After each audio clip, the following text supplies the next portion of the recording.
जो गादीचे नियम आहेत, बरं. ते खूप कठोर आहेत. हं, हं. म्हणजे जो गादीवर बसतो, तो बालब्रह्मचारी असला पाहिजे, पहिला मुद्दा. हं. दुसरा, त्याला अखंड फलाहारी राहावं लागतं. बरं. म्हणजे आयुष्यभर उपवासच धरायचे. अच्छा. आयुष्यभर. बरं का. म्हणजे आत्ताचे माझे सद्गुरू आहेत हो, विद्यमान हो, हो. बाबाजी.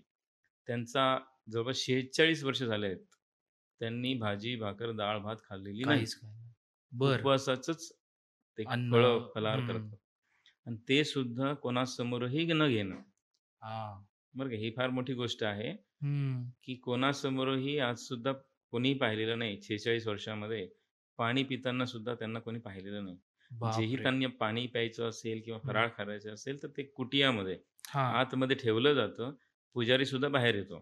अच्छा. त्यानंतर ते ग्रहण करतात. हं, हं. कोणाची दृष्टी पडलेली असेल तरी ते स्वीकारत नाहीत. हं. इतके कठोर नियम त्यांच्या जीवनामध्ये असतात. असतं. माता-भगिनींना स्पर्श नाही, हाही नियम आहे. पैशांना स्पर्श नाही, अरे हा वाह! नियम आहे.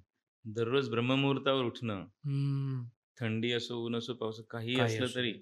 4 वाजता तुम्हाला उठणंच आहे. हं, थंड पाण्याने अंघोळ करणंच आहे आणि 5 वाजता ते वेदमंत्र म्हणायला हजर राहणं आहे. बसणं. हां. तसे खूप खडतर नियम त्या गादी परंपरेचे आहेत. तर त्यामध्ये ही संत परंपरा आलेली आहे. आलेली आहे. तर विद्यमान बाबाजी जे जगद्गुरू स्वामी शांतिगिरीजी महाराज आहेत, हं, यांच्या जीवनात आपल्याला सगळे नियम पाहायला मिळतात.